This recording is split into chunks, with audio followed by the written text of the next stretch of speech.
네, 이번 순서는 정치, 사회적인 이슈를 분석해보는 뉴스앤 이슈입니다. 매주 수요일 함께하는 두 분이시죠. 최진봉 교수, 장성철 소장 나오셨습니다. 안녕하십니까? 어서 오세요. 안녕하세요. 네, 오늘 처음 뵙는데 네. 반갑습니다. 반갑습니다. 네, 여야가 모레 본회의를 열고 중대재해법을 처리하기로 합의를 했는데요. 쟁점 가운데 하나였던 기업 책임자에 대한 처벌 수위를 1년 이상 징역 또는 10억 원 이하 벌금으로 합의한 부분을 놓고서 당초 정부안보다 후퇴했다는 지적이 지금 나오고 있는데요. 이 부분 어떻게 보십니까? 먼저 최 교수님부터요. 저는 후퇴한 게 맞다고 봐요. 왜냐하면 사실 중대재해처벌법이 처음 생길 때부터 원청에 대한 책임을 좀 더 강화시키자는 거 아니겠습니까? 하청업체들이 이제 경제적으로 어렵고 뭐 이렇게 하다 보니 네. 제대로 안전관리를 안 하는 거거든요. 그게 그렇게 되다 보니까 많은 사람들이 목숨을 잃고 많은 노동자들이 안전에 대한 제대로 된 보장을 못 받는 상태에서 일을 하다가 생명을 잃는 일이 너무너무 많이 일어났잖아요. 그래서 이거 바꾸자고 했는데 계속 후퇴를 하고 있어요. 심지어는 진보적 성향이라는 여당마저도 이걸 후퇴하는 건 저는 도저히 이해를 못하겠습니다. 그리고 너무 재벌 위주나 기업 위주로 법을 만들려고 해요. 중대재해처벌법이 원래 만들어진 취지가 뭡니까? 노동자들의 안전과 생명을 지키겠다는 거 아니겠습니까? 그렇죠. 그렇다고 하면 저는 여당이 적극적으로 나서서 더 강력하게 처벌할 수 있는 규정을 만들어야 된다고 봐요. 기업들이 지금까지 원청이 나몰라라하고 하청업체들한테 모든 거 떠넘기고 하청업체들은 그냥 안전관리 제대로 안 하고 돈만 벌려고 하다 보니까 이런 일이 발생했다고 하면 원청이 좀 더 하청업체를 잘 선택하고 또 관리 감독 잘해서 안전의 사각지대가 생기지 않도록 만들어야 되는 것이 국민의 생명과 안전을 보장해야 되는 국회나 정부가 해야 되는 일 아닙니까? 네. 저는 그렇게 생각하기 때문에 이렇게 후퇴해서 자꾸 가는 거 이게 무슨 의미가 있습니까? 중대재해처벌법 만들겠다고 해서 원래 원안이나 아니면 그 유가족들이 요구하는 안이 안 처리가 안 된다고 하면 이거 만들어 마나예요. 그냥 무늬만 중대재해처벌법이지 실제적으로 성과가 없다고 저는 보이거든요. 네, 네. 이런 차원은 국민의 목소리, 또 피해자의 목소리를 적극적으로 듣는 모습이 필요하다는 생각이 듭니다. 네, 원청에 대한 처벌이 좀 느슨해졌다는 말씀이시죠? 예, 그렇습니다. 네. 장성철 소장님은요? 저는 그것도 동의를 하고 예외 조항이 많은 것을 봤을 때 이것은 바로 후퇴했다고 보여져요. 예를 들면 10인 이하 사업장 같은 경우에는 적용이 안 됩니다. 그리고 바닥 면적으로 1000제곱미터 그 사업장도 제외입니다. 그리고 50인 미만 사업장 그것도 유예할 거다라는 얘기가 나오고 있어요.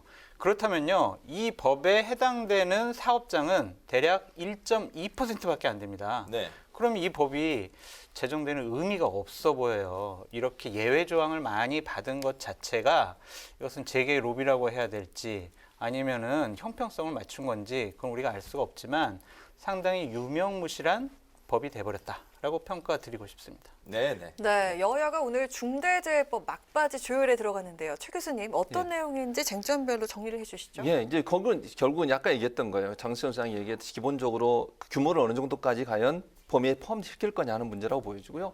재해의 어떤 규정이나 아니면 정의를 어떻게 내릴 거냐 하는 부분도 논란이 됐었고 또 하나는 지금 말씀하신 처벌의 범위거든요. 예컨대 징벌적 손해배상처럼 엄청난 벌금을 물려서 그 기업으로 하여금 상당히 크게 손해를 보게 만드는 법. 네. 이런 법이 필요한데 하한선 예컨대 얼마 이상 얼마 이하라고 하는 벌금의 범위 자체가 너무 줄어들었거든요. 이 부분이 저는 논쟁이 될 거라고 봐요. 이제 이 부분을 어떻게 조절하느냐 하는 문제를 가지고 논란이 될 것 같은데 네. 그 부분에 대해서 여야가 어떻게 합의를 했느냐 문제라고 보여지고 또 하나는 정의당은 계속 지금 반대를 하고 있어요. 지금 현재. 그리고 피해자들이나 아니면 유가족들 같은 경우에도 받아들일 수 없다고 얘기를 하고 있는데 과연 여야가 합의를 해서 이걸 통과시킨다 한들 네. 국민적 공감을 얻어낼 수 있을까? 저는 그래서 여야가 좀 더 전향적으로 접근했으면 좋겠다는 생각이 듭니다. 네. 그 정의당이 주장하는 부분도 좀 새겨 들어야 된다고 보고요. 피해자들이 주장하는 부분도 새겨 들어서 국민들이 원하는 법이 통과될 수 있도록 하는 게 필요하지 정치적으로 적당히 타협해서 기업의 입장에 서서 법을 만드는 것은 국민적 지탄을 받을 수밖에 없는 것이다. 여야 모두 다가 저는 책임이 있다고 봅니다. 그렇군요. 장성철 네. 소장님?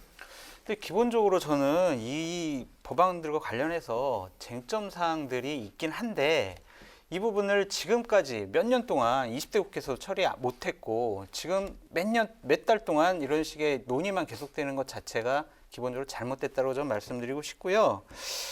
기업 경영자를 처벌하는 것 그리고 이제 공무원을 처벌하는 것 그리고 소규모 사업장을 얼마 정도 유예할 것인가 이런 쟁점들이 있습니다. 이러한 쟁점들을 어떻게 처리할 것이냐도 문제인 것 같고요.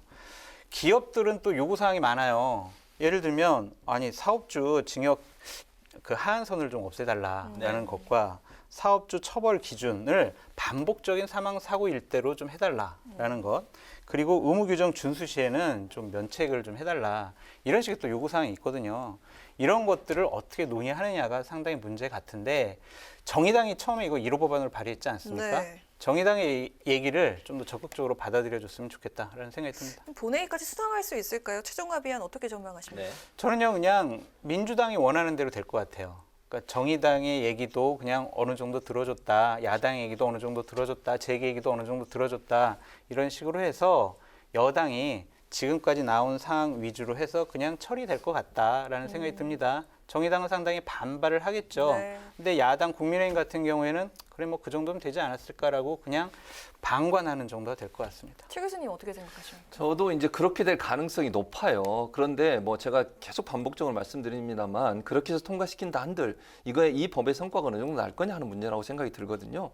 그러니까 어느 정도 기업 입장에서 아 이렇게 하면 안 되겠구나 하고 느낄 정도의 규정이 만들어져야 되고 법이 만들어져야 되거든요. 근데 이렇게 자꾸 느슨하게 가고 처벌도 공무원도 처벌 안 하고 예를 들면 기업들의 처벌도 약해지면 기업들 입장에서 책임 있게 과연 하청업체에 대한 관리 감독을 하겠습니까? 안전관리가 제대로 되겠습니까? 저는 의문이라는 생각이 들어요. 이런 상황에서 여야가 합의해서 처리한다 해도 저는 국민적 비판을 면치 못할 거다 이런 생각이 듭니다. 제가 꼭 드리고 싶은 말씀이 네. 있어요. 법안은요, 법 이런 것은 전 국민이 해당되는 사항이거든요. 근데 정의당이 얘기하는 중대재해기업처벌법은 옳아요. 저는 이거 꼭 제정됐으면 좋겠어요. 네. 근데 27일 동안 단식을 한다고 해서 국회 앞에서 농성을 한다고 해서 이런 식의 빠른 법안 처리는 전 잘못됐다고 봐요. 합리적인 그다음에 이성적인 논의와 판단, 전문가들의 공청회 이런 것들을 통해서 부작용을 최소화할 수 있는 법안을 만들어야 하는데 단식하고 농성하니까 자 우리가 빨리 처리하자 이런 식의 접근으로 지금 시작되고 있어요.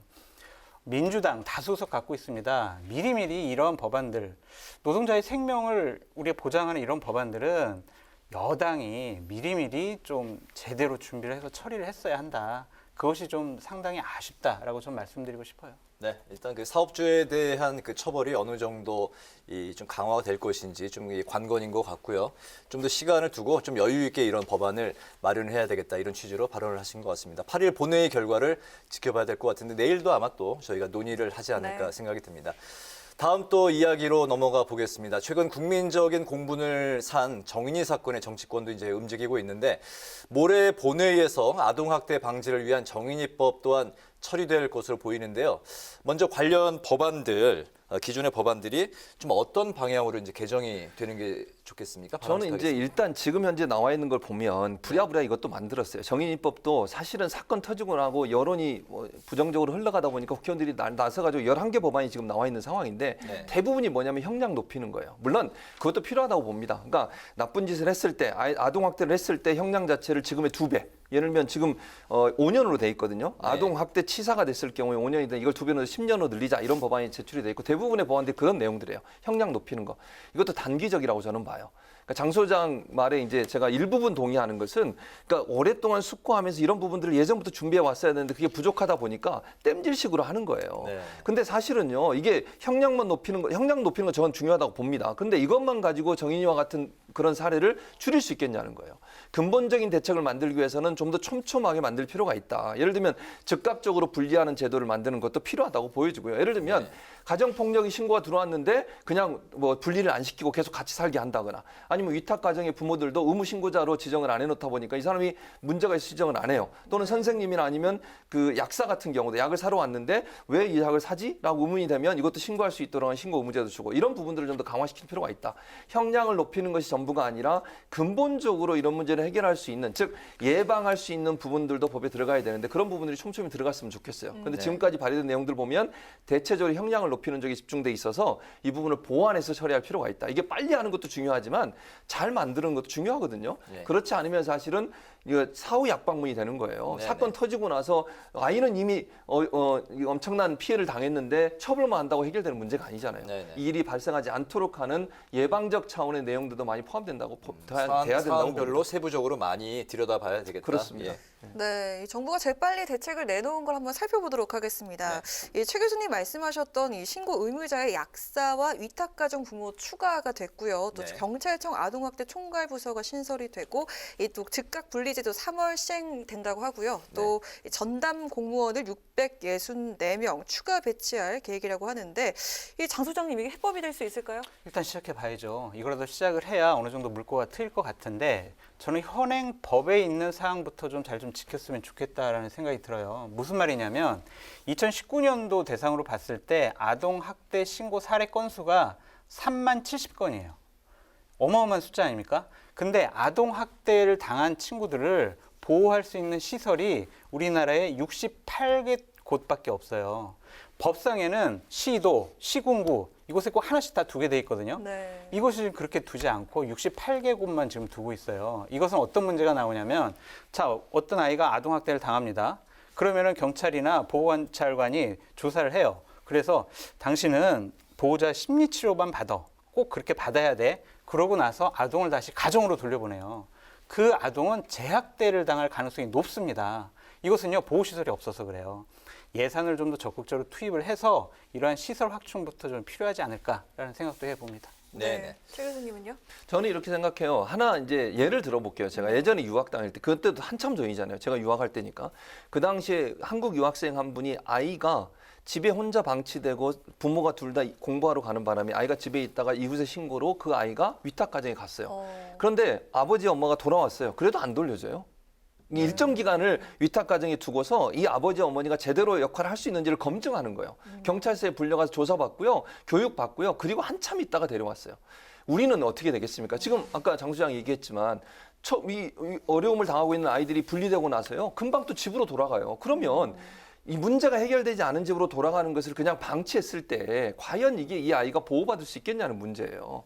근데 이런 문제들이 전문가들의 의견을 적극적으로 들어서 법이나 제도를 만들어야 되고요. 지금 필요한 부분도 확충해야 된다고 저는 봐요. 그러니까 아동 학대를 방지할 수 있는 그런 법도 만들어야 되지만 아이들을 보호할 수 있는 기관들을 적극적으로 만들고 조그만 문제라도 발생하면 즉각적으로 정부가 개입하고 아니면 정치권이 아니죠. 행정기관이 개입을 해서 그 문제를 해결하려는 노력을 해야 된다. 그런 촘촘한 준비가 되지 않으면 법 하나만으로는 해결될 수 있는 문제는 아니라고 봅니다. 네네. 촘촘한 준비 이제 많이 강조를 하고 계시는데요. 현재 국회에는 아동학대 관련한 법안이 80여 개 계류 중인데요. 이를 두고서 이제 말씀하신 대로 늘 그 사후 약방문이다, 이런 처방이다, 이렇게 비판을 받아왔습니다. 제2의 정인이 사건을 막기 위한 정치권의 최우선 과제는 어떤 거라고 보십니까? 저는 이제 법을 만드는 것도 중요하고 또 행정부도 마찬가지라는 생각이 들어요. 이런 문제는요, 하루아침 해결되는 문제는 아니라고 봅니다. 지금부터 장기적인 관점을 두고 아이들을 어떻게 보호할지에 대한 국민적 공감대, 그다음에 전문가들 의견을 적극적으로 수용해야 된다고 봐요. 정인이 문제뿐만 아니라 그전에도 이런 유의 사건들이 한두 건 있었습니까? 네. 근데 하나도 바뀐 게 없어요, 지금까지. 아이를 보호할 수 있는 어느 시스템 자체가 구축되지 않았다는 것은 정부도 깊이 반성해야 되고요. 정치권도 깊이 반성해야 됩니다. 네. 정치권은 법을 만들어서 입법 과정을 통해서 이걸 보완하고 행정부는 이걸 적극적으로 실행하는 과정을 통해서 아이들을 보호할 수 있는 시스템을 만들어야 되는데 그런 부분이 부족했다는 것은 깊이 반성하고요. 이제부터 차근차근 만들어 가야 된다고 생각해요. 그리고 행정부에 있는 행정하는 분들뿐만 아니라 전문가들의 의견을 적극적으로 수용해야 된다고 보거든요. 네네. 아동 학대나 아동 보호 전문가들에 대한 의견들을 적극적으로 받아들여서 그런 부분들이 실제 행정에 들어갈 수 있도록 또 포함될 수 있도록 하는 그런 노력들이 필요하다고 생각이 듭니다. 네. 저는 형량을 높였으면 좋겠어요. 그러니까 아동을 학대해서 사망에 이르게 하거나 아니면 좀 폭행을 해서 다치게 하면은요, 살인죄나 폭행죄 같은 걸로 좀 처벌했으면 좋겠다라는 생각이 듭니다. 그리고 정치권에서 할 수 있는 일은 법과 제도를 좀 촘촘히 만들어 놓는 건데 제도적인 어떤 캠페인 같은 거 했으면 좋겠어요. 우리 아이들 꽃으로도 때리지 말라는 말이 있잖아요. 아이를 소중하게 좀 생각하고 우리 키울 수 있는 그러한 캠페인 같은 것도 정치권에서 했으면 좋겠다라는 생각이 듭니다. 네네. 네. 네, 또 다음 주제로 넘어가 보겠습니다. 여야의 서울 부산시장 재보궐선거 시계가 점차 빨라지고 있는데요. 국민의힘이 후보 선출 본 경선률 100% 여론조사로 치르는 방안을 확정을 했습니다. 이제 문호를 활짝 개방을 한 건데 경선준비위원회 결정을 뒤집고 이렇게 진입 장벽을 허문 이유 어디에서 찾아볼 수가 있을까요? 제가 볼 때는 아마 이제 일부에서 이렇게 예측을 하시더라고요. 그렇게 하면 안철수 대표나 아니면 금태섭 전 의원 이런 네. 분들이 들어와서 함께 경선을 하지 않겠느냐 이런 추측을 하시는데 저는 그렇게 될 가능성은 낮다고 봅니다. 그러니까 100% 국민 경선을 하는 거는 국민적 흥행을 일으키는 데 도움이 된다고 봐요. 그리고 국민들이 원하는 후보를 뽑아낸다고 하는 데는 도움이 된다고 보는데 1차적으로 저는 왜 제가 그렇게 말씀을 드리냐면 안철수 대표나 금태섭 전 의원 같은 경우는 국민의힘에 입당할 가능성이 거의 없습니다. 아주 약해요. 있다고 하더라도 아주 저는 적다고 보거든요. 그러면 일단 국민의힘 자체적으로 경선을 할 것이고요. 그 경선에서 뽑힌 후보와 이 나머지 두 분과 막판에 후보 단일화에 대한 협상을 또 할 가능성이 있다. 네. 왜냐하면 안철수 대표나 금태섭 전 의원 같은 경우는 국민의힘 입당에 대해서 항상 부정적인 입장을 내왔어요. 네. 그런 상황에서 갑자기 경선을 해서 국민의힘에 들어간다? 명분도 없습니다. 국민들이 그걸 어떻게 보겠습니까? 또 두 분을 지지하는 많은 지지층이 중도층이 많아요. 그러면 중도층에 지지하는 사람들 국민의힘에 후보로 들어간다고 하면 과연 지지를 계속 할 것이냐? 저는 빠지는 부분도 있을 거라고 보거든요. 그런 차원에서 본다고 하면 이 100% 국민 경선은 국민적 흥행을 위해서 국민의힘이 할 수 있는 선택이긴 하지만 금태섭 전 의원이나 안철수 대표가 국민의힘 안에 입당을 해서 일어날 수 있는 일은 아니다. 이렇게 저는 봅니다. 네네. 안철수 후보는 국민의힘 입당에는 참여하지 않을 것이다. 예. 네. 교수님께서 저렇게 네. 전망하셨으니까 저는 입당할 것이다라고 저는 전망을 해보겠습니다. 왜냐면요, 안철수 대표 본인 지금 여론조사 지지율이 높게 나오니까 되게 업됐어요. 내가 나가면 야권 단일화 후보가 되면 나는 승리할 수 있어. 다른 국민의힘 후보 그 사람들은 승리할 수 없어라고 지금 자신감이 충만해 있는데 네. 지난번 지방선거를 한번 살펴보자고요. 안철수 대표 그 국민의당 후보로 나가가지고 3등 했어요. 2등이 김문수 전 지사입니다. 네. 그렇기 때문에 자신만의 한계로서는 3등밖에 못하는구나, 당선되기가 어렵구나라고 생각할 거예요. 또 하나 여론조사를 살펴보면요, 안철수 대표를 지지하는 지지층 중에서 50%가 국민의힘 지지자예요. 네. 국민의힘에서 지지를 하지 않으면요, 안철수 대표 지지율이 빠집니다. 예를 들면 오세훈이나 나경원 이 두 분들이 출마 선언을 하게 되면 국민의힘 지지자들은 당연히 이쪽 분들로 그 지지를 이동할 수밖에 없어요. 그럼 네. 안철수 대표 지지율 조정받을 수밖에 없습니다. 지금이야 내가 나가면 이긴다고 생각을 하겠지만 지지율이 좁혀지고 각축을 벌이게 되면은 내가 국민의힘에 입당하지 않고서는 후보도 되기 어렵고 당선도 되기 어렵다라는 판단을 할 수도 있을 것 같습니다. 그렇기 때문에 저는 전격적으로 국민의힘에 입당해서 처음부터 경선해서 야권 단일 후보가 될 가능성도 배제할 수 없다라고 말씀드립니다. 네, 또 국민의힘 후보들을 들여다보면요, 풍요 속의 빈곤이라고 말할 수 있을 것 같은데요. 네. 나경원 전 의원과 오세훈 전 서울시장이 출격할지가 관심사인데 어제 나경원 전 의원은 예능 프로그램 출연해서 일상도 보여줘서 화제가 되기도 하더라고요. 제가 어떻게 사실 보십니까? 오늘 저런 질문이 나올 줄 알고 네. 또 제가 여러 가지 또 조사를 해왔는데 조사했군요. 네. 나경원 원내대표 이번 주 안에 출마 선언을 합니다. 아, 정말요? 네, 출마 선언을 하고요. 며칠 안 남았는데요. 네, 일요일 날 아마 저는 출마 선언을 할 거라고 보여지고요. 네. 오세훈 전 시장 같은 경우에는 다음 주 중으로 출마 선언을 하게 될 겁니다. 두 분이 3일에 만났잖아요. 두 분이 하고 싶은 말과 듣고 싶은 말이 달랐대요. 그러니까 오세훈 전 시장은 내가 나가니까 나 대표 나오지 말고 나를 좀 밀어줘, 이런 식의 얘기를 했고, 나 대표는 아니 나도 나갈 건데 왜 나한테 그런 소리 해요? 라는 게 그 모임의 핵심이었어요. 그렇기 때문에 서로 지금 다른 얘기를 하고 있거든요. 근데 이 국민적인 인지도와 지지도가 높은 이 두 분이 나가면은 국민의힘 경선 흥행이 될 겁니다. 관심도 일으킬 거고요. 그래서 이제 보다 본격적으로 야권 후보들의 경쟁이 재밌어질 것 같다라고 말씀드려요. 네, 안철수 후보는 국민의힘에 입당을 할 것이고 나경원 또 그 오세훈 전 시장은 또 이번 출마 주 선언을 할 다음 주, 것이다. 예전에 그 장성철 소장님 거 방송분을 보니까 네. 트럼프 현 대통령이 맞죠. 당선이 될 네. 것이다 예측을 한 예측이 걸 네. 봤는데요. 이번에는 정말 맞을지 또 지켜봐야 되겠습니다. 잘 틀려요. 아무튼 결과는 또 뚜껑을 열어봐야 되는 거니까요. 네. 반면에 그 여권 민주당의 장고는 길어지는 모습을 보이고 있습니다. 현재 우상호 의원 그리고 박영선 중소벤처기업부 장관 그리고 박주민 의원 외에 제3 후보 논의는 없다고 지금 선을 그었는데요. 현재 거론되는 후보군만으로 이 선거에서 어떻게 승리를 할 수 있을까요? 저는 물론 지금 현재는 그렇습니다만 변화 있을 거라고 봅니다. 제 개인적인 추측이에요. 이것도 예상이고요.